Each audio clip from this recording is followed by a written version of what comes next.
여러분, 이 이야기를 들으시면 아마 잠을 이루지 못할 겁니다. 세상에 이런 일이 있나 싶을 겁니다. 저는 지금 제 아들이 뒷더미에 앉아 폐인이 되어버린 현실을 고발하러 나왔습니다. 모든 비극은 제 아들이 데려온 그 월 1억 원짜리 며느리에게서 시작되었습니다. 제가 평생 피땀 흘려 지켜온 가정이 어떻게 한순간에 산산조각 났는지, 그 소름 돋는 명품 사기극의 전말을 지금부터 낱낱이 공개하겠습니다. 저희의 이 비극은 절대 남의 일이 아닙니다. 바로 여러분의 가정에도 닥칠 수 있는 현실이기 때문에 이 긴 이야기를 끝까지 들어주셔야 합니다. 저는 눈물로 이 모든 것을 고백하고 있습니다. 저는 올해 칠순을 바라보는 이정숙입니다. 남편 먼저 보내고 아들 현수 하나만 바라보고 살았습니다. 우리 현수는 한국에서도 손꼽히는 명문대에 들어가 대기업에 입사했고 남들이 부러워하는 부장까지 단 제 자랑이자 희망이었습니다. 현수는 성실하고 검소했습니다. 회사의 신임을 얻어 승승장구했고 강남에 작은 아파트 전세라도 마련해 주겠다고 저에게 늘 약속했습니다. 저는 그저 아들이 평범하고 좋은 여자 만나 행복하게 살길 바랄 뿐이었습니다. 아들이 잘 사는 것이 저의 유일한 꿈이었습니다. 2년 전 현수가 상견례를 하자며 데려온 여자는 유나였습니다. 유나는 정말 눈이 부실 정도로 화려했습니다. 길게 늘어뜨린 웨이브 머리, 매끈하고 탄력 있는 피부, 그리고 온몸에서 빛나는 수천만 원짜리 명품들. 그녀가 자신을 강남 청담동 최고급 성형외과의 대표 원장이라고 소개했을 때 저는 너무 놀라 숨을 쉴 수가 없었습니다. 우리 아들이 이런 복을 누릴 자격이 있나 싶어 몸둘 바를 몰랐습니다. 유나의 명함에는 화려한 병원 이름과 함께 대표 원장이라는 직함이 금색으로 새겨져 있었습니다. 그녀는 자신이 월 수입이 최소 1억 원이 넘는다고 호기롭게 말했습니다. 수술이 많을 때는 하루에 몇 천만 원씩 벌 때도 있다고 했습니다. 저는 세상에 우리 아들이 이런 복덩이를 데려오다니라며 하늘에 감사했습니다. 주변에서는 난리가 났습니다. 제가 무슨 재주로 그런 능력 있는 며느리를 맞았냐며 모두 부러워했습니다. 유나는 현수에게 끊임없이 선물 공세를 펼쳤습니다. 현수가 태어나서 한 번도 입어보지 못한 수백만 원짜리 명품 정장, 수천만 원짜리 명품 시계를 안겨주었습니다. 유나는 현수에게 당신은 월 1억 버는 내 남편이 될 사람이니 이 정도 품위는 유지해야 한다고 세뇌했습니다.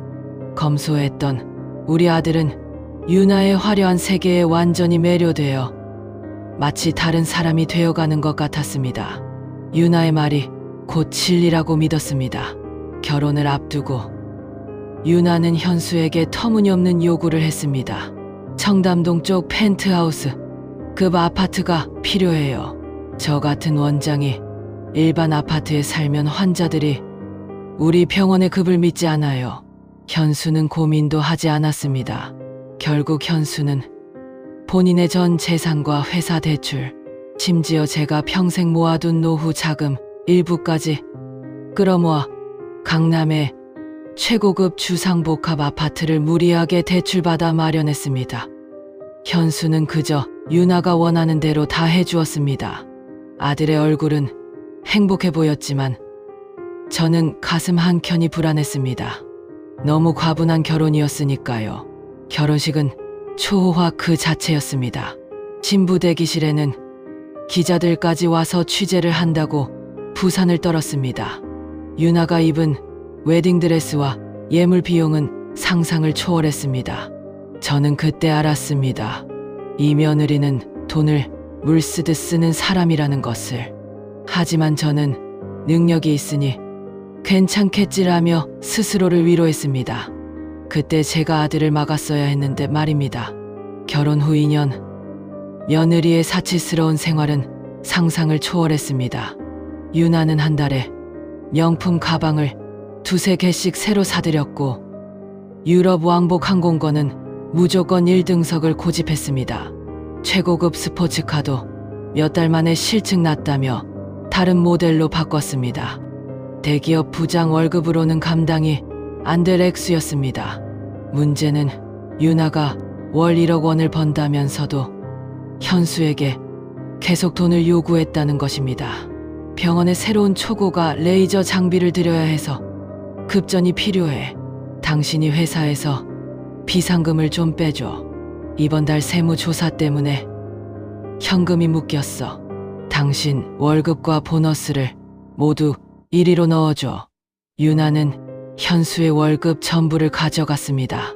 현수는 신혼생활을 하면서도 늘 돈에 쪼들렸고 자신의 비상금까지 유나의 사치에 사용되었습니다.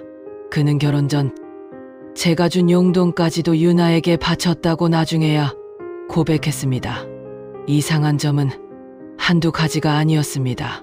첫째, 병원 방문 금지. 현수가 당신 병원에 가서 얼굴도 보고 자랑도 하고 싶다고 하면 유나는 수술 중이라 보안이 철저하다.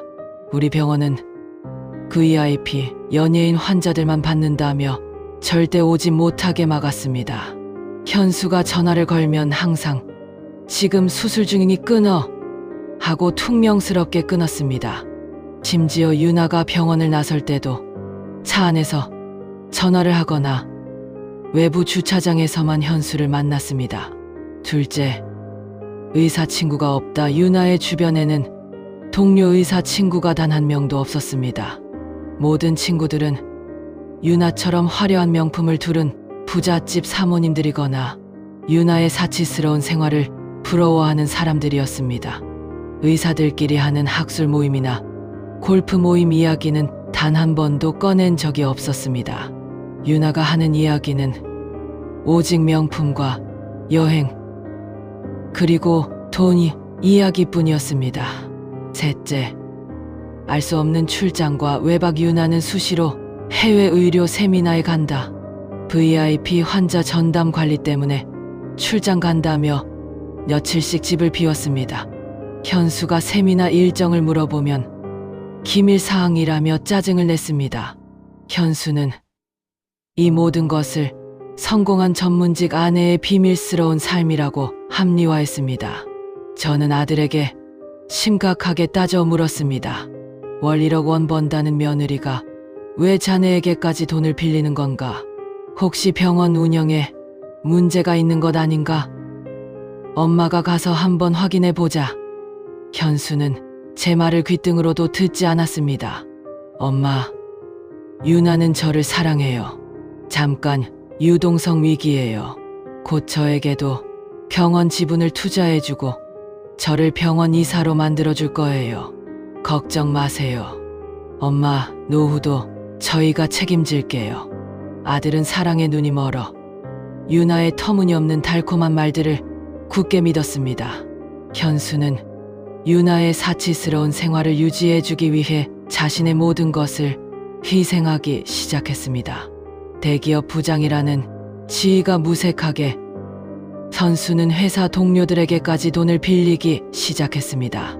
아들은 점점 유나의 사치에 필요한 자금을 조달하는 ATM이 되어가고 있었습니다.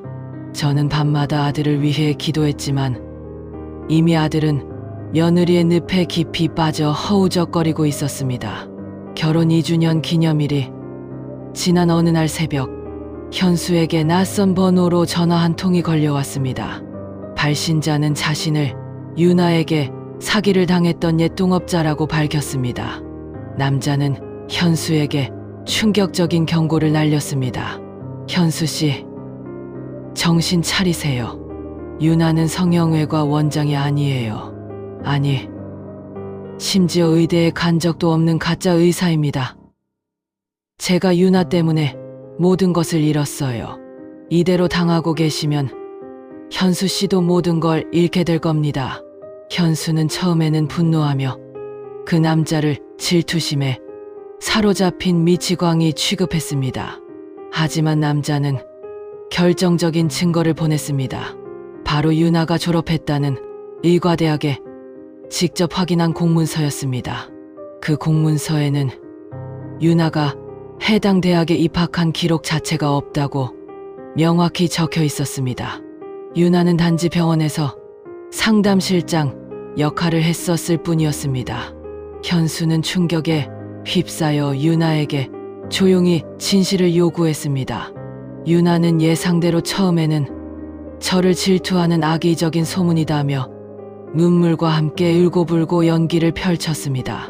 당신마저 나를 믿지 못하냐며 현수를 죄인 취급했습니다. 그러나 현수가 위조된 의대 공문서와 함께 유나가 다닌다는 병원에 대해 꼬치꼬치 캐묻자 유나는 더 이상 버틸 수 없었습니다. 그녀의 얼굴에서 모든 화장이 지워지듯 가짜 미소가 사라졌습니다. 유나는 결국 모든 것을 실토했습니다. 첫째, 성형외과 원장 완전한 거짓이었습니다. 그녀는 전문적인 명품 사기꾼이었고 명함의 병원 주소는 이전에 사기를 쳤던 병원 건물의 주소를 도용한 것이었습니다. 그녀는 병원 관련 경험을 통해 의료 용어와 분위기만 흉내냈을 뿐이었습니다. 둘째, 의사 자격증 및 졸업장 그녀가 자랑스럽게 걸어두었던 모든 액자의 자격, 서류들은 전문 브로커를 통해 만든 정교한 위조품이었습니다. 그녀는 매년 억대의 돈을 들여 자신의 가짜 신분을 유지하고 있었던 것입니다. 셋째, 월 1억 원 수입 그녀의 수입은 사기 행각을 통해 얻은 불법 자금이거나 이전 남성들에게서 뜯어낸 돈을 돌려 막기식으로 써온 것이었습니다. 그녀가 현수에게 결혼을 하자고 한 목적은 단 하나였습니다. 안정적인 직장과 명의를 가진 대기업 부장 현수를 이용해 자신의 사치 생활을 위한 자금줄과 대출 창구로 만드는 것이었습니다. 현수는 유나의 완벽한 먹잇감이었던 것입니다. 충격적인 진실 앞에서 현수는 무너졌습니다. 하지만 더욱 비극적인 것은 현수가 이 모든 사실을 알면서도 유나를 포기하지 않았다는 것입니다. 이것이 시니어 세대 부모들에게 가장 큰 고통을 안겨주는 부분입니다. 엄마, 유나가 명품만 좋아했을 뿐 저를 사랑했어요. 유나는 착한 사람이에요. 제가 모든 빚을 갚아주고 유나의 이 생활을 지켜주고 싶었어요. 아들은 사랑이라는 이름의 잘못된 집착과 환상에 중독되어 있었습니다. 유나는 현수의 이 약점을 마지막까지 이용했습니다. 유나는 현수에게 이혼하기 싫으면 내가 진 빚 5억 원을 대신 갚아줘라. 아니면 이 사실을 회사에 폭로하겠다고 협박했습니다. 대기업 부장이라는 타이틀이 무색하게 현수는 명예를 지키기 위해 결국 유나의 협박에 굴복했습니다. 현수는 유나에게 자신의 명의로 모든 대출을 최대한 끌어당기게 해주었습니다. 현금 서비스, 주택담보 추가 대출, 보험 해약까지. 아들은 자신의 전 재산을 며느리의 사치스러운 뒷감당과 빚을 갚는 데 모두 바쳤습니다. 현수는 이제 더 이상 돈이 없는 빈 껍데기가 되었습니다. 현수가 유나에게 마지막 남은 회사 대출금까지 전달해준 지 일주일 후였습니다. 유나는 마치 연기처럼 흔적도 없이 사라졌습니다. 새벽에 현수가 잠든 사이 가장 비싼 명품 가방 몇 개와 보석들만 챙겨서 해외로 도주한 것입니다. 그녀는 현수의 여권과 신분증 일부까지 챙겨가 현수가 곧바로 추적할 수 없도록 만들었습니다. 현수는 텅 빈 침대를 보며 그제야 모든 것이 끝났음을 깨달았습니다. 뒤늦게 경찰에 신고했지만 이미 유나는 위조된 신분 서류와 치밀한 도주 계획으로 완벽하게 사라진 뒤였습니다. 경찰도 국제적인 사기 사건이라며 수사에 난색을 표했습니다. 현수가 손에 쥔 것은 무엇이었을까요? 첫째, 수십억 원에 달하는 아파트 대출금. 아파트는 이미 담보대출 연체로 경매 직전이었습니다. 둘째, 사채까지 섞인 개인 신용대출. 대기업 부장이라는 신용 덕분에 받은 대출금은 현수를 빚의 구렁텅이로 몰아넣었습니다. 셋째, 며느리가 쓰다 버린 명품 빈 박스들, 가짜 의사 서류들. 이것이 그의 인생에 남은 유일한 유산이었습니다. 대기업 부장으로 승승장구하던 아들은 한순간에 전 재산을 잃고 수억 원의 빚더미에 앉아버렸습니다. 아들은 충격으로 공황장애와 우울증에 시달리기 시작했고 회사에서도 더 이상 버티지 못하고 결국 사직서를 제출했습니다.